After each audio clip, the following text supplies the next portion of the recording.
سورۃ آل عمران کی آیت نمبر 12۔ الحمد للہ وکفی وسلام علی عبادہ الذین اصطفی، خصوصا علی سید الرسل وخاتم الانبیاء وعلى آلہ واصحابہ الاتقیاء، اما بعد فاعوذ باللہ من الشیطان الرجیم، بسم اللہ الرحمن الرحیم۔ قل للذین کفروا ستغلبون وتحشرون الی جہنم وبئس المہاد۔ قد كان لكم آية في فئتين التقتا، فئة تقاتل في سبيل الله وأخرى كافرة يرونهم مثليهم رأي العين، والله يؤيد بنصره من يشاء، إن في ذلك لعبرة لأولي الأبصار۔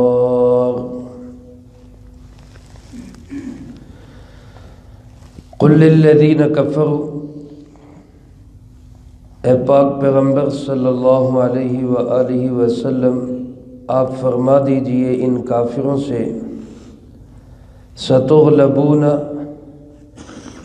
بہت جلد تم مغلوب کر دیے جاؤ گے، وَتُحْشَرُونَ إِلَى جَهَنَّمَ، اور تمہیں جمع کیا جائے گا جہنم کی طرف، وَبِئْسَ الْمِہَادُ، اور وہ بہت برا ٹھکانہ ہے۔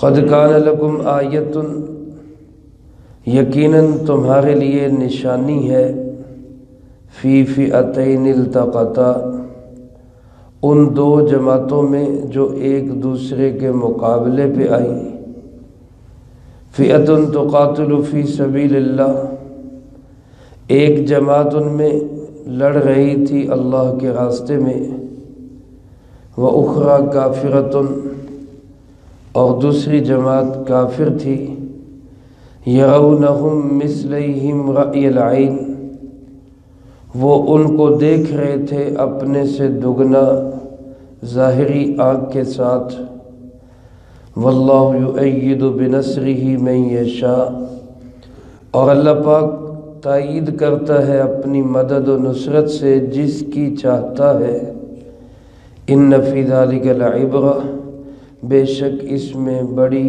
عبرت کی بات ہے، لأولی الابصار، عقل مند لوگوں کے لیے۔ اس سے پہلے آیات مبارکہ میں اللہ رب العالمین نے اپنی توحید کا ذکر کیا، اللہ ایک ہے، اس کا کوئی ساجی اور شریک نہیں ہے، نہ اس کی کوئی اولاد ہے، نہ اس کا کوئی مائی باپ ہے، لم یلد ولم یولد۔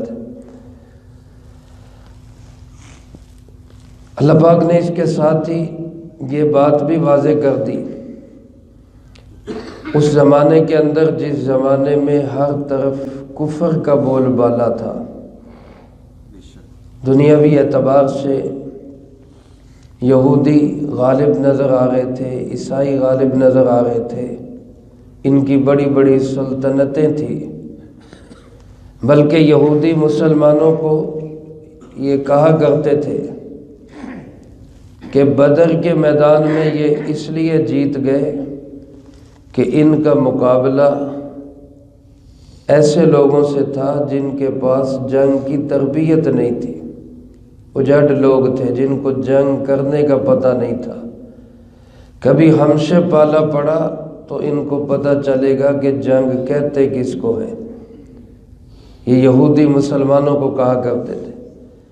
تو اللہ پاک نے ایسی باتوں کے جواب میں آپ صلی اللہ علیہ وآلہ وسلم کو فرمایا کہ آپ ان سے کہہ دیں یہ جو کافر ہیں، چاہے یہودی ہیں چاہے عیسائی ہیں، مدینہ منورہ کے رہنے والے یا نجران سے آئے ہوئے، ان سب سے آپ یہ کہہ دیں اور یہ کھلا اعلان سنا دیں کہ ستغلبون، بہت جلد تم مغلوب کر دیے جاؤ گے، ہار جاؤ گے تم۔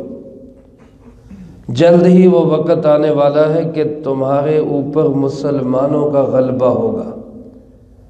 جس ماحول میں یہ آیات اتر رہی ہیں اس ماحول میں یہ سوچا بھی نہیں جا سکتا تھا۔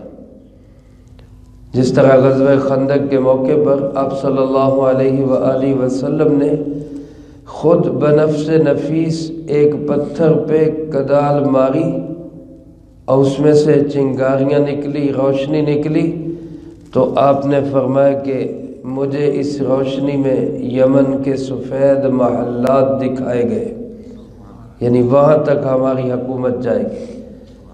تو منافق ہنستے تھے کہ بھوک سے لاچار ہے، سردی سے ٹھٹھر رہے اور اپنے دفاع کے لیے خندقیں کھود کے بیٹھے ہیں بچاؤ کے لیے، اور خواب دیکھ رہے ہیں کہ یمن اور کسرا پہ ہماری حکومت ہوگی۔ لیکن دنیا نے دیکھا کہ یہ پیشین گوئی چند سالوں کے اندر ہی ثابت ہوئی اور مسلمان آدھی سے زیادہ دنیا پر غالب آیا۔ یہاں بھی اللہ پاک نے اسی غلبے کی بشارت سنائی، فرمایا دنیا میں تو تمہارا انجام یہ ہوگا کہ تم مغلوب ہوو گے، مسلمان تمہارے اوپر غالب ہوں گے، اور آخرت میں کیا ہوگا؟ تحشرون الی جہنم، اگر تم اسی حالت کفر میں مر گئے تو تمہارا انجام، تمہارا حشر، تمہارا اکٹھ کہاں پہ ہوگا؟ وہ جہنم کے اندر ہوگا۔ اور فرمایا وبئس المہاد، اللہ فرما رہے ہیں جہنم بہت برا ٹھکانہ ہے۔ اندازہ کریں جس کو بنانے والا، جہنم کو بنانے والا بھی کون ہے؟ اللہ ہی ہے۔ بنانے والا جس کو کہہ رہا ہے کہ وہ بہت برا ہے، وہ کتنا برا ہوگا ہم اس کا تصور بھی نہیں کر سکتے، سوچ بھی نہیں سکتے۔ اللہ پاک مجھے آپ کو سب کو اس جہنم سے اپنی پناہ میں رکھے۔ یہ تو ایک دعویٰ ہو گیا، اس دعوے کی مثال اللہ پاک نے اگلی آیت میں بیان کر دی۔ فرمایا اگر اس کی نشانی دیکھنی ہو، مثال دیکھنی ہو تو غزوہ بدر کو سامنے رکھو۔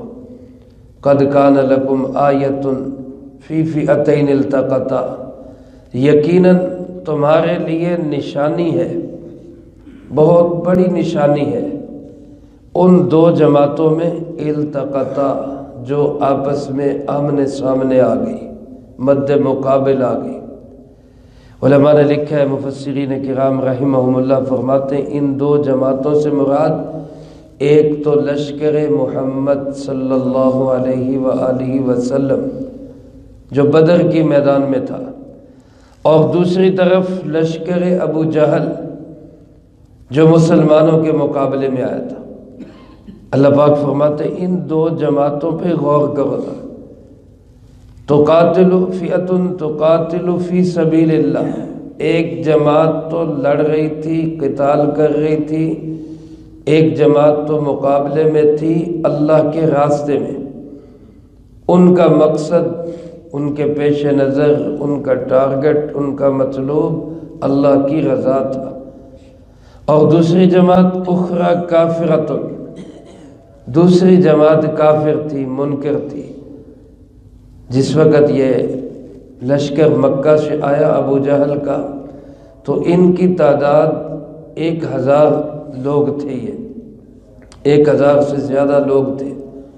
700 ان کے پاس اونٹ تھے، 200 گھوڑے تھے، اس کے علاوہ کھانے پینے کا وافر سامان، بلکہ عیش و عشرت کا سامان، شراب، کباب، ناچنے گانے والیاں، وہ سب ساتھ لے کے آئے تھے، اور فتح کے نشے میں چور، اس جذبے کے ساتھ کہ آج ہم مسلمانوں کو صفحہ ہستی سے مٹا دیں گے۔ اور ابو جہل وہاں سے چلتے ہوئے دعا کر کے آیا، غلاف کعبہ پکڑ کر۔ دعا بھی اس طرح نہیں کی کہ مجھے فتح دینا، میرے لشکر کو فتح دینا، بلکہ اپنے حق پہ ہونے کا اتنا یقین تھا کہ غلاف کعبہ پکڑ کے کہنے لگا اللہ ہم میں سے اور محمد صلی اللہ علیہ وسلم میں سے جو حق پہ ہے اس کو فتح دے دے. یعنی اتنا یقین تھا کہ ہم حق پہ ہیں، ہمیں ہی فتح ملے گی.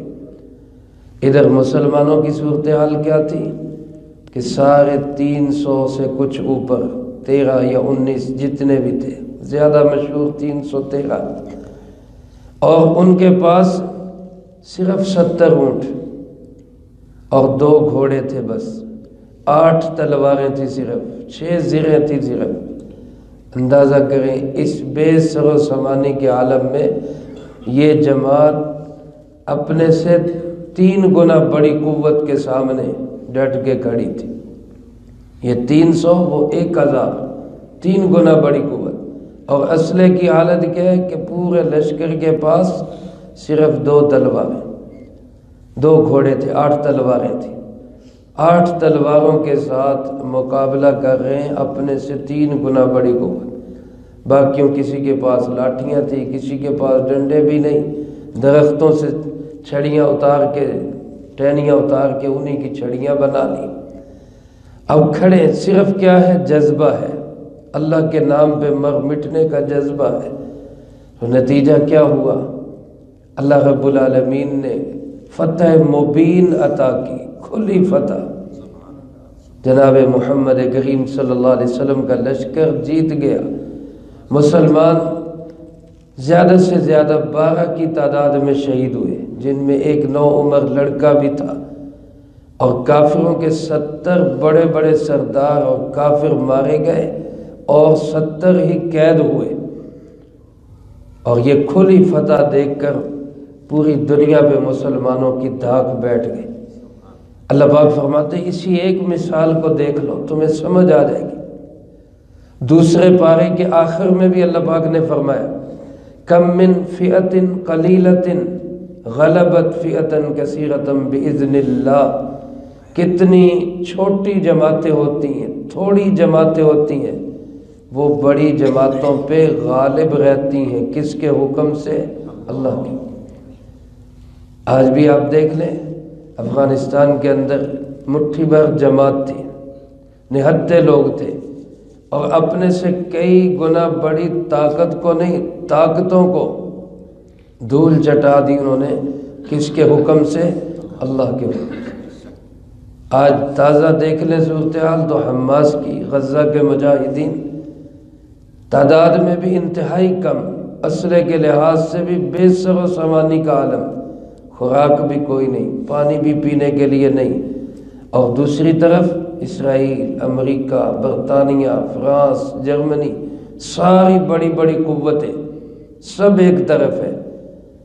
اور یہ نہتے مسلمان جو اس دنیا میں اس وقت ایمان کے اعتبار سے پوری دنیا میں سب سے آگے ہیں، اعلیٰ درجے کا ایمان رکھنے والے، آج بھی 2 مہینے ہونے والے ہیں لیکن 1 انچ بھی اپنی زمین پر ان کو قبضہ نہیں کرنے دے رہے.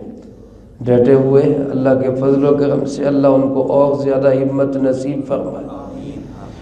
اسی طرح میرے عزیز دوستو آپ کہیں بھی دیکھ لیں، ہمارے وطن عزیز ملک پاکستان میں دیکھ لیں، کتنا پریشر، کتنا دباؤ ہوتا ہے کہ قوانین کو تبدیل کریں. اور پارلیمنٹ میں علماء کی تعداد، دینداروں کی تعداد آٹے میں نمک کے برابر، بالکل تھوڑی. 350 کے ہاؤس میں 12-13 افراد. لیکن اللہ کے فضل و کرم سے نہ ملک کے آئین کو بدلنے دیا جا رہا ہے، نہ ختم نبوت کے مسئلے کو چھیڑنے دیا جا رہا ہے، نہ توہین رسالت کے مسئلے پہ کسی کو ہاتھ اٹھانے کی جرت ہے، نہ ملک کا نام بدلنے کی، قوانین بدلنے کی کسی کی ہمت اور طاقت ہے. یہ کیا ہے کہ چھوٹی جماعتیں بڑی جماعتوں پہ ہمیشہ کیا رہتی ہیں؟ غالب رہتی ہیں اللہ کے حکم سے. میرے محترم دوستو یہاں بھی اللہ پاک یہ فرما رہے نشانی دیکھنی ہے تو اپنی آنکھوں سے کھلی نشانیاں دیکھ لو. یزید بڑا لشکر لے کے آیا، سیدنا حسین ابن علی رضی اللہ تعالیٰ عنہ 70 افراد خاندان کے بس رہ گئے، سارے شہید بھی ہو گئے. لیکن آج بھی زندہ، حسین زندہ باد ہے، یزید تو آج بھی مردہ باد ہی ہے۔ حسینیت آج بھی زندہ ہے، یزیدیت آج بھی مردہ ہے۔ غلبہ کس کا ہے؟ حضرت سیدنا حسین ابن علی رضی اللہ تعالیٰ عنہ کا غلبہ ہے۔ یزید آج بھی مغلوب ہے۔ تو اللہ پاک فرماتے ہیں اگر نشانیاں دیکھنی ہو تو دیکھ لو، دنیا میں چھوٹی چھوٹی جماعتیں بڑی جماعتوں پہ غالب آتی ہیں۔ بدر کی نشانی دیکھو تو اس میں ایک جماعت اللہ کے لیے لڑ رہی، ایک جماعت کافر تھی۔ یرونہم مثلیہم رأی العین، فرمایا کہ وہ ان کو دیکھ رہے تھے اپنے سے دگنا ظاہری آنکھ کے ساتھ۔ مسلمان تو کافروں کو دیکھ ہی رہے تھے، ظاہر ہے وہ دگنے نہیں تھے، 3 گنے تھے، لیکن اللہ پاک ان کو دکھا رہے تھے۔ ایک موقع ایسا آیا کہ مسلمانوں کو لگ رہا تھا کہ یہ بس ہم سے 2 گنا ہی ہے، ہم اگر 300 ہیں تو یہ 600 ہیں۔ اور قرآن کریم میں اللہ پاک کا وعدہ ہے کہ اگر ایک کے مقابلے میں 2 ہوں گے اور صبر کرنے والے ہوں گے تو اللہ ایمان والوں کو ہی فتح دے گا۔ اس لیے مسلمان ڈٹے ہوئے تھے، کوئی مسئلہ نہیں۔ اور اللہ کی شان، کافروں کو بھی مسلمان دگنے نظر آ رہے تھے، یعنی اللہ نے ایسا ان کو دکھا دیا کہ یہ 300 نہیں ہے، یہ تو 600 ہے، بلکہ اس سے بھی زیادہ ہے۔ جب فرشتے آنے شروع ہوئے، ابتدا میں تو کافر یہی سمجھ رہے تھے یہ تو مٹھی بھر ہیں، ان کو ابھی ہم نیست و نابود کر دیں گے، لیکن جب فرشتے آنے شروع ہوئے پھر پتہ چلا کہ یہ تو ہم سے کئی گنا زیادہ ہے۔ اور پھر اللہ پاک فرماتے ہیں کہ یہ جنگ کے حالات تھے۔ ایک منظر وہ تھا جب دونوں جماعتیں ایک دوسرے کو تھوڑا سمجھ رہی تھی، مسلمان کافروں کو کم سمجھ رہے تھے، کافر مسلمانوں کو کم سمجھ رہے تھے۔ ایک منظر وہ آیا کہ مسلمانوں کو لگا کہ یہ دگنے ہیں، کوئی مسئلہ نہیں، اور کافروں کو لگا یہ تو کئی گنے ہیں، یہ ہمیں پیس کے رکھ دیں گے، یہ تو ہمیں چبا جائیں گے۔ اور اللہ پاک فرماتے ہیں واللہ یؤید بنصرہ من یشاء، اللہ اپنی مدد سے جس کی چاہتا ہے تائید کر دیتا ہے۔ اللہ کی تائید جس کے شامل حال ہو وہ کبھی ہار نہیں سکتا، ہمیشہ جیتتا ہی ہے۔ اللہ اپنی مدد و نصرت سے جس کو چاہے تائید دے دے اور اس کو غالب کر دے۔ دنیا نے دیکھا چند سالوں کے اندر کیسر کیا، کسرا کیا، یمن کیا، فارس کیا، روم کیا، پوری دنیا پر حضرت امیر معاویہ رضی اللہ تعالیٰ عنہ کے زمانہ خلافت میں 64 لاکھ مربع میل پر اسلام کی حکومت تھی۔ یہ کیا جذبے تھے؟ اللہ کے نام پہ مر مٹنے کے جذبے تھے۔ دین کو اپنا نصب العین بنا لیا تھا، اپنا ٹارگٹ بنا لیا تھا۔ دنیا نہیں تھی، خواہشات نہیں تھی۔ جب سے ہم اپنی خواہشات کے پیچھے لگے تب سے ہم مغلوبیت کی طرف جا رہے۔ آج بھی مسلمان اپنی خواہشات کو چھوڑ کر رب کے لیے جینا شروع کر دے تو غلبہ آج بھی کس کا ہے؟ مسلمان کا ہی ہے۔ اللہ پاک فرماتے ہیں ان فی ذلک لعبرۃ لأولی الابصار، بے شک اس میں بڑی عبرت ہے، لیکن عبرت حاصل کون کریں گے؟ اولی الابصار، جن کے اندر عقل ہوگی، بصیرت ہوگی، جو حقیقت کی آنکھ سے حقائق کو دیکھنے کی کوشش کریں گے، ان کو اس سے عبرت اور بصیرت حاصل ہوگی۔ ورنہ جو عقل کے اندھے، دل دماغ کے اندھے، جن کے سامنے صرف دنیا، وہ تو ہر دور میں مسلمانوں کو مٹانے کی کوشش کریں گے۔ لیکن اللہ کے فضل و کرم سے جہاں میں اہل حق صورت خورشید جیتے ہیں، ادھر ڈوبے ادھر نکلے، ادھر ڈوبے ادھر نکلے۔ اللہ ہم سب کو قرآن کریم کی ان آیات کو سمجھنے کی، عمل کرنے کی اور دوسروں تک پہنچانے کی توفیق نصیب فرمائے۔ اللہم انت السلام ومنک السلام، تبارکت ربنا وتعالیت یا ذا الجلال والاکرام۔ اللہم اعنا علی ذکرک وشکرک وحسن عبادتک۔ اللہم احسن عاقبتنا فی الامور کلہا وأجرنا من خزي الدنيا وعذاب الآخرة۔ اللهم واقية كواقية الوليد، اللهم استر عوراتنا وآمن روعاتنا، اللهم إنا نجعلك في نحورهم ونعوذ بك